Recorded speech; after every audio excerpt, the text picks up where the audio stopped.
अपना नामांकन दाखिल किया है। प्रस्तावक में सर कौन?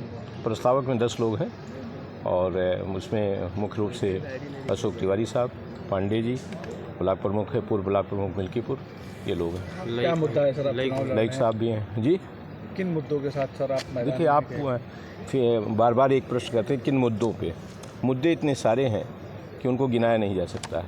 आप खुद स्वयं भी उन मुद्दों से प्रभावित हैं और पीड़ित हैं, चाहे वो महंगाई का मुद्दा हो, चाहे वो बेरोजगारी का मुद्दा हो, चाहे किसानों की समस्या हो, चाहे क्या कहते हैं खुलता जानवरों की समस्या हो, चाहे शिक्षा की समस्या हो, चाहे चिकित्सा की समस्या हो।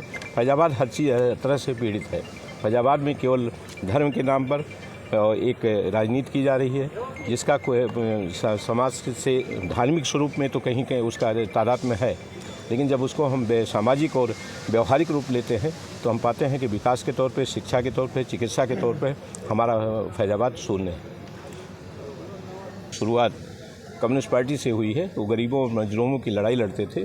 जो पीड़ित था और जो शोषक था उसके खिलाफ, पीड़ित के पक्ष में और शोषक के खिलाफ हमेशा उन्होंने लड़ाई लड़ी है, गरीबों की मदद की है।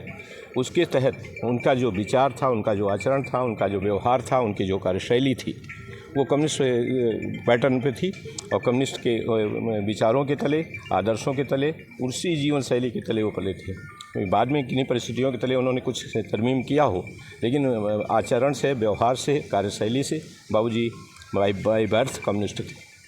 जनता से क्या सहयोग है? जनता से एक सहयोग ये है कि जनता से अपेक्षा इस बात की है कि आज यहाँ फैजाबाद में, अयोध्या में ढेर सारे लोगों के मकान तोड़े गए, उनको पर्याप्त मुआवजा नहीं दिया गया, गरीबी अनुदिन बढ़ती जा रही है, बेरोजगारी दिनों दिन बढ़ती जा रही है, महंगाई दिनों दिन बढ़ती जा रही है और अभी एक नया कोरोना की वैक्सीन के सापेक्ष कुछ चीज़ें सोशल मीडिया पर प्रचारित हो रही हैं, जिसके चलते ढेर सारी घटनाएँ घट रही हैं। इन सब के परिप्रेक्ष्य में और अपने जो भविष्य है राजनीतिक तौर पे, उसके परिप्रेक्ष्य में हमें सहयोग करें। हम कोशिश ये करेंगे कि फैजाबाद को नई दिशा और नई दशा और राजनीतिक तौर पे एक नया आयाम दें। कितना समर्थन मिल रहा है और 400 पार का जो नारा है, ये उनकी सोच है, उसकी वो कहीं भी मेटलाइज नहीं होने जा रहा है, वो अमली जामा नहीं पहनने जा रहा है। ठीक है, तो थैंक यू।